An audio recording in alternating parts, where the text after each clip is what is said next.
welcome. Hey, I appreciate it, man. Has it sunk in yet that you're with a different team? Yeah, man. I think it sunk in a little bit for me yesterday when I was going a little crazy with the fan, but just being in here and taking in just the facilities and everything and the welcome, I think I'm pretty honed in and really know what I'm about and pretty aware of everything. Got a number picked out yet? Yeah, number one. Number one. I'm going with number one. Could you just, over the past few days, what's this process been like for you? And when did you kind of realize I'm going to be a Packer? Yeah, once I found out about, the agreement and came down to negotiations, at first it was like, obviously like anyone, I got kids, I got, a house, I got family that all moved down for me. And it's a change, right? And I had to sit down and talk to my family about this potential opportunity. And that's when, I got the chance to speak, with some other guys and faculty about what it could be like if I decided to come here. And, once I got that comfort zone and they said, and, I got to talk to Rashid a little bit, that's my guy from Penn State, came in together. This is like, it's like Penn State, like it's like home, like this is like a brotherhood, like it's safe, you focus on ball and, we keep everything the right thing. It kind of gave me comfort and it kind of gave me a better decision, like, okay, this is the place where I feel like I can take my next step and continue to have a great legacy here. Micah, did you have any say in where you could go or where you might go? Nah, I didn't have any say. It was just, I would say I'm pretty lucky because I understand the rich history of the Packers and the fact that they had interest in me and understand that they had a pretty tough team already in the NFC and I was pretty much geared up, ready to play them, looking for revenge. But now I'm on the other side of adding to this rich history and being able to play with these guys and suit up and, play. I'm very excited. Where are you at physically, and what's a reasonable expectation for what you can do next Sunday? Well, I'm going to I think physically, I'm great. I think I can contribute a lot. I'm going to team up with the doctors, creating a plan. We already talked about how we can ramp things up and get me into a flow where they feel comfortable and I feel comfortable.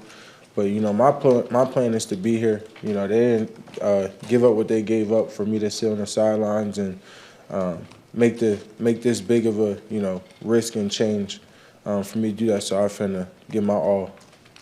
Michael, what's your relationship like with Jordan Love, and was the podcast the only time you tried to recruit you here?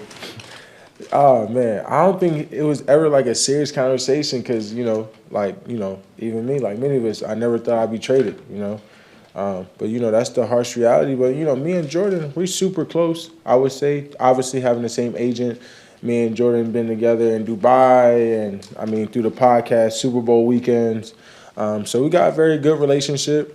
He's somebody I know that, we're very competitive when we're around each other. So I know what type of quarterback he is. I'm very fond of Jordan, too, just about, the quarterback he is and what he can be and how he just keeps getting better.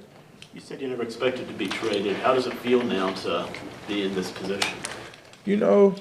Honestly, everything happens for a reason. It's a blessing in disguise. I may not have that answer for you yet, but I'm going to figure it out, and I'm going to work hard every day to prove that, the Packers organization made the right decision and trusted me, and, I'm going to carry that with me. There's something that you and Jordan also have in common besides the agent. You guys have both had success in this league and are still kind of looking for that ultimate prize. You got to see this team up close a couple years ago. How much are you just anticipating the opportunity to win here, and how much is that on your mind?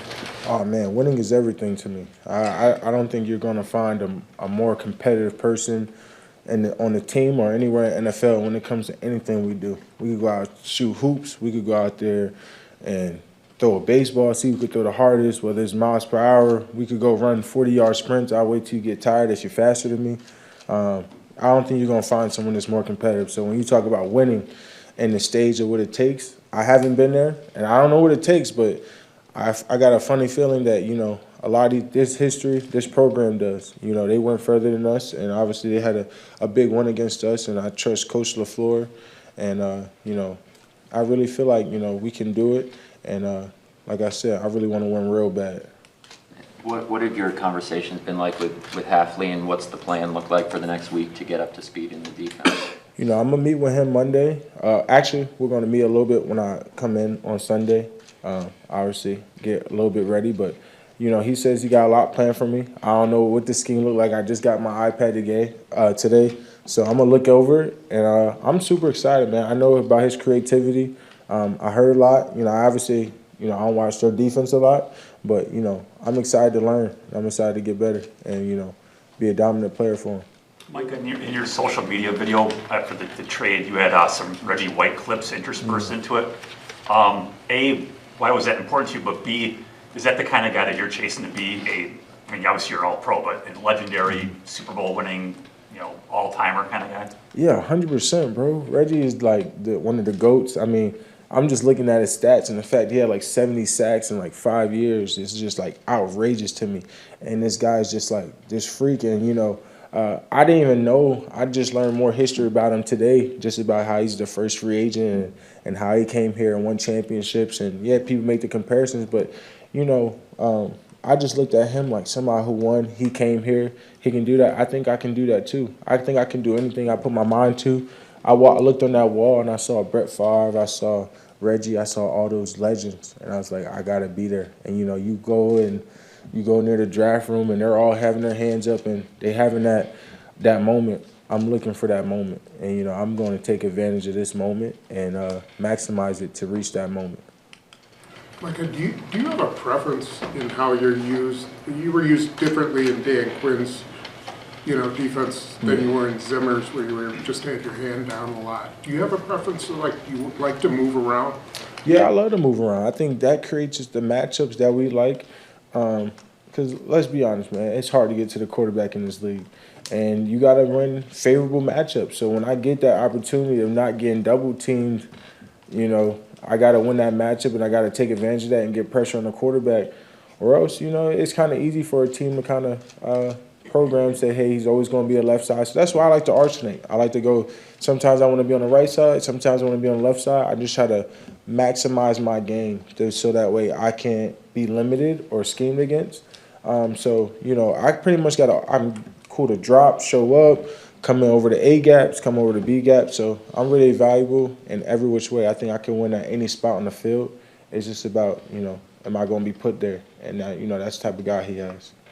Mike, I think we all saw the video of you and your mom kind of sharing that moment. Can you just bring me through what that meant for you, you know, especially, you know, everything you've already been able to accomplish? Yeah, you know, so, you know, my mom, she's probably the hardest working person I ever met in my life. And it's hard for people to even compare, you know, just seeing how I grew up, seeing, you know, all her work, her struggles. And, you know, obviously we had a conversation when I was a rookie, but I was like, you know, money don't last long. Let me see if, you know, we get to the next one, because that's the most important one, you know, because she was like, I don't want you to, you know, be dependent on you. I'm going to kind of wait until see how you do. And even now I say, you know, you can stop now. She's like, nah, I want to finish my years. Like, you got to understand the type of person you are. So just to take that relief off her shoulders and say, you can stop putting your years in. And I seen her work since I was a boy. So that's 26 years and beyond that, because my brother's 30, working 3 jobs, 2 jobs. You know, now she can just chill out for a while. And I told her, you know, before, I was like, because she was like, I can help you with your kids. I was like, you just want to travel a little bit first, like see the world, like see some of the things that God gave us. And she's like, I might do a little bit, but, you know, I'm happiest when I'm around y'all. I was like, you sure you want to live with me? And, you know, like you even want to be around me? Like, you want to go off to Tampa somewhere, get on the beach? Like, you like water? Like, you want to do something like that? She's like, nah, I want to be around. So that's the type of person she is. She just loves to be a grandmother. She loves to be a mom. And she's a hardworking person. So the fact that I can make her emotional, and, you know, throughout this process, she was worried about me, you know. She was scared for me. So, you know, now that she's worry-free, that means a lot to me. After the playoff game against Green Bay, I remember your comments about it seemed like you were impressed by Jordan Love and the game plan that they had for you in that game. So even though this has been something you could have never predicted, you know, weeks ago, is this sort of in the back of your mind, like, well, that could be a destination for me? Yeah, you know, now I look at it just like, you know, I kind of already knew how the offense was. You know, I think LaFleur is one of the best, you know, coaches in the game. Just seeing how he schemed against me, how his plan was, how he dialed everything up. And you would say, and they had like a stat. I'm a football junkie too. How Golden's like the first receiver they took in the first round. So you look at what they had around. It's not like they were drafting Julio Joneses or Odell Beckham Juniors or Amari Coopers, and how they're getting creative and getting guys open and beating coverages, and that just shows a lot about Jordan's intelligence. Whether his pre-snap reads, coming out post-snap reads. So I kind of knew what it was like. When I was like, all right, this is a guy I could be playing with. So it kind of made me excited because I know if they score points, I get to rush a little bit more. Did you have that sweater before you got traded here? Yeah, I had this for a while. I don't buy clothes no more, so it's kind of like Adidas or whatever's in the closet. Micah, how do you feel about the buzz? Like, have you run into any fans as of yet, or just seen stuff on social media, like basically saying, hey, this might be the missing piece to where these guys want to go, all that stuff? Yeah, when I'm like you guys, like when it came out that I possibly was going to get traded, I was kind of like, and I'm right on socials like you guys, and I'm like, man, then I see Packer Nation kind of going like crazy, and like I never really knew how crazy the fan base was, and like how excited this fan base gets. Obviously, I played here before, but you don't really take it in, especially with Dallas fan base. They're pretty intense too, but just seeing the fan base and how they're like all encouragement and excited, and they couldn't wait to have me here. That means a lot. I carry that on my shoulder too. Like, this isn't just for me. Then understanding the history about no owner and how this is all fan and everything gets poured back into this, that means so much. So I'm gonna carry that, and I know they're part of the 111th now too. You mentioned seeing that wall of legends outside the locker room. What have you been able to see since you landed here today, and what's been your first impression of being here? Honestly, I don't know what to expect. I never had seen anything outside of Dallas.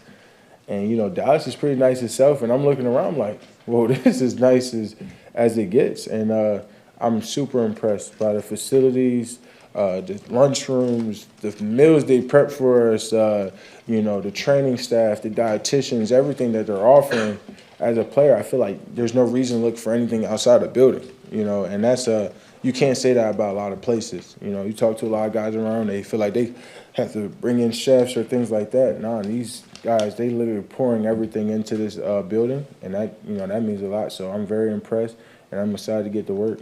And Mike, going back to LaFleur and to your competitiveness, he was telling us earlier that you made a pretty big impression on him at the Pro Bowl, being as competitive as you are and everyone else kind of maybe taking it easy. How did that go over with the other players? And did you realize the impression you were making on Matt when you were being that way? Nah, I don't realize it because I'm just myself. You'll realize as I'm here, I'm probably one of the most authentic person you meet. I'm going to say things I probably shouldn't say off emotion, and that's just me. I'm going to do as I like because that's just me.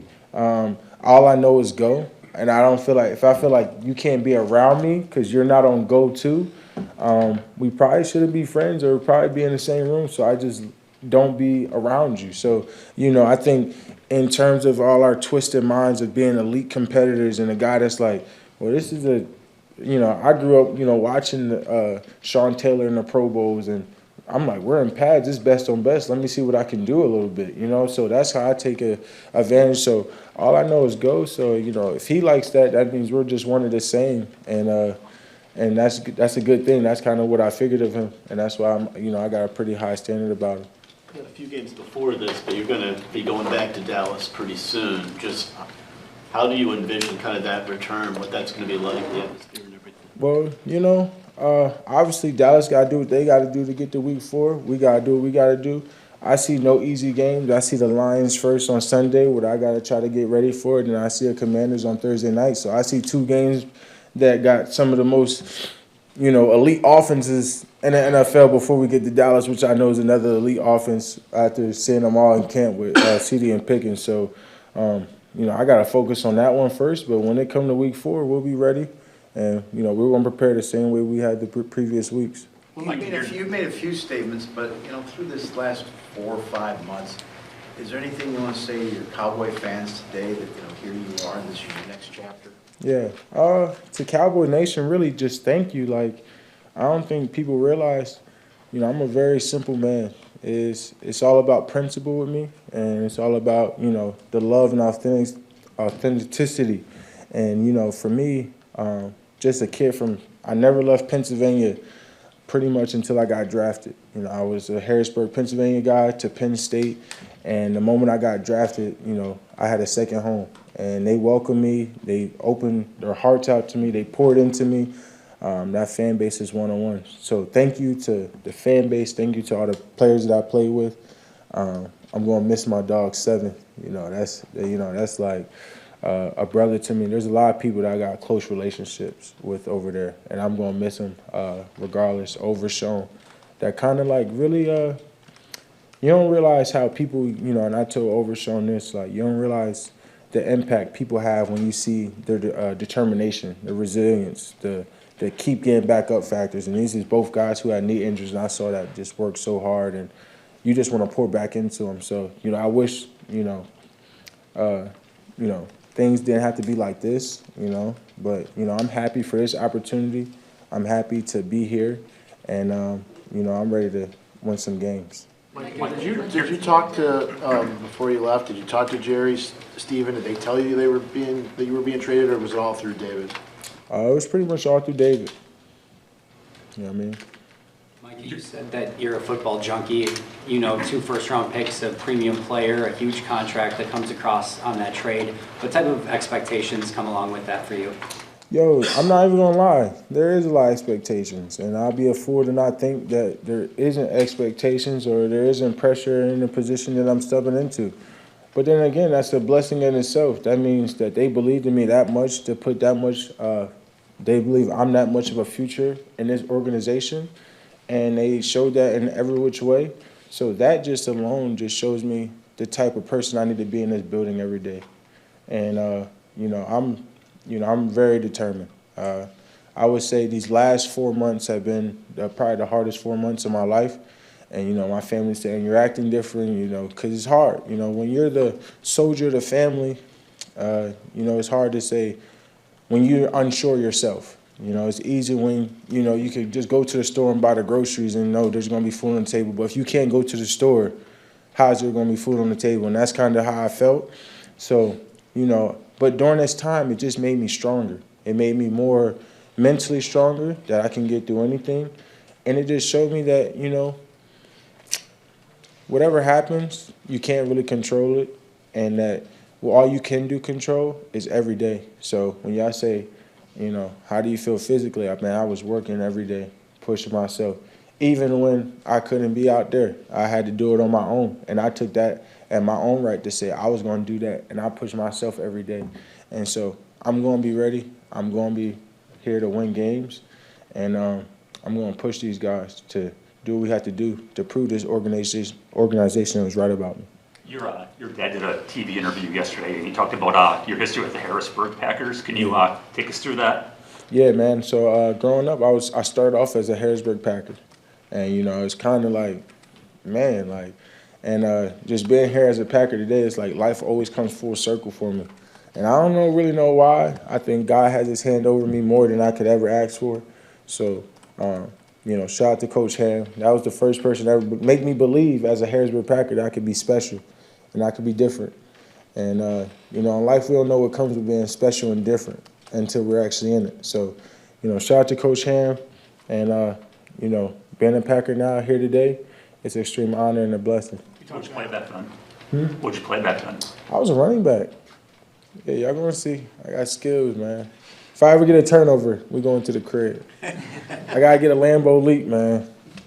You talked about how hard the past 4 months have been. It's been a lot of waiting just to find out what might happen. When you got that call from David yesterday, what were you doing and what was that moment like? I was actually I was leaving treatment from the facility, leaving treatment.